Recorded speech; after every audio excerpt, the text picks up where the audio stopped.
let's talk to our next guest because there's a lot to be said about the future of the royal family. There's fractures within the family. We've got a new king.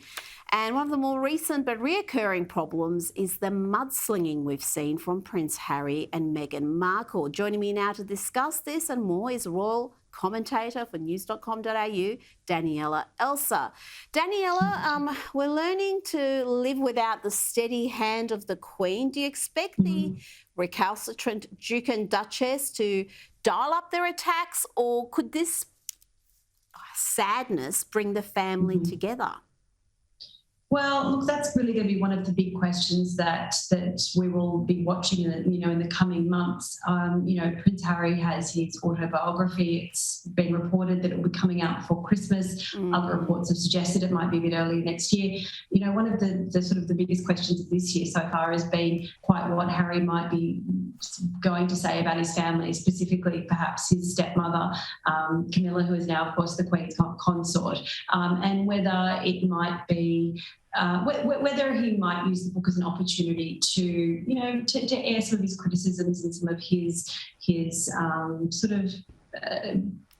feelings about the royal family. Now, the question is, now that the Queen has passed away, does that mean that Harry and his wife, Meghan, the Duchess of Sussex, were always very clear about making clear that their respect and their admiration for the Queen. So with Her Majesty's passing, does it mean that there is now a degree of licence for them to really, unleash and say whatever they want? Or, unleash. I think, and I'm sure you've just been discussing this, there's been this absolute global outpouring of sadness for a woman that, you don't have to be a monarchist to have liked or respected the Queen. She did her job with such duty and dedication. And I think, so given that is sort of the emotional background, is now absolutely the worst time to perhaps be critical of the royal family. So it's going to be a really interesting situation to watch. Yes, and I think this book is making a lot of people within the royal family nervous. And that fractured relationship, in particular between Harry and his brother and his father, that is going to take some healing. There's a lot of damage there. Another looming problem within the royal family is the new king's track record. He's been a eco-warrior, he's given speeches at climate change forums, and he's also made his positions known on a wide variety of issues. But then, he's also been shown to be a bit of a hypocrite. He likes the private jets and the short helicopter rides. You say that the next 90 days will be critical for King Charles. What does he need to get right? Well, I think Charles is coming in as a monarch. He's following, obviously, the incredible legacy of his mother, but I think he's not just, I guess, the CEO of the institution. He's also the leader of a family, and it's a troubled family. We've talked about Harry and Meghan, obviously. A lot has happened there in the last couple of years. Also, Prince Andrew.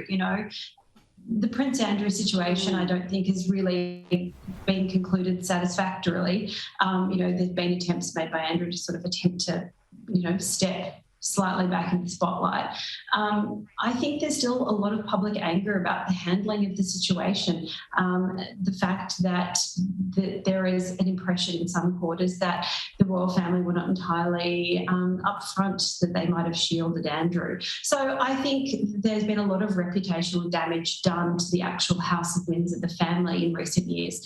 And I think for Charles now, he not only has to step up and lead the UK, lead the Commonwealth, he has to step up and find a way to sort of manage his family. And from a purely PR perspective, he's got a lot of sort of PR problems that have never been resolved, and they're not going to go anywhere. So he's going to have to really try and find a way to sort that out.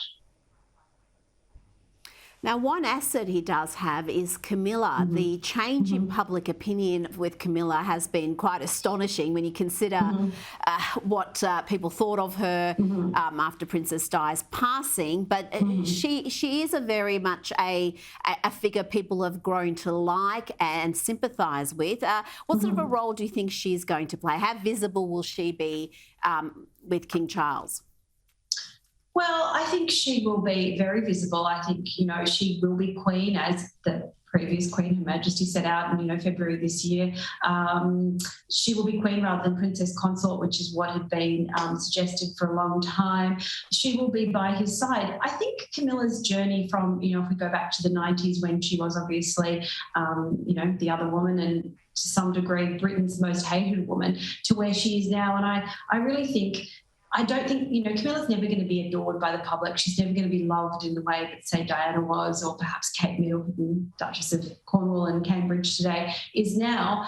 But I think what Camilla has done is I think she's built up a lot of public respect. I think people have watched her work really hard since 2005 when she married Charles, and really dedicated herself to what I find really interesting issues. For example, one of the things that she's really worked on since day one when she became a member of the royal family is domestic violence. She hasn't stuck to, very sort of polite or, traditional charities or causes. She's really thrown herself in and made herself, given herself a meaningful role, and she stands for something. And I think there's a lot of respect for that. No, you're right. I think the public are far warmer towards her than we ever expected. Daniela Elser, thank you so much for your time.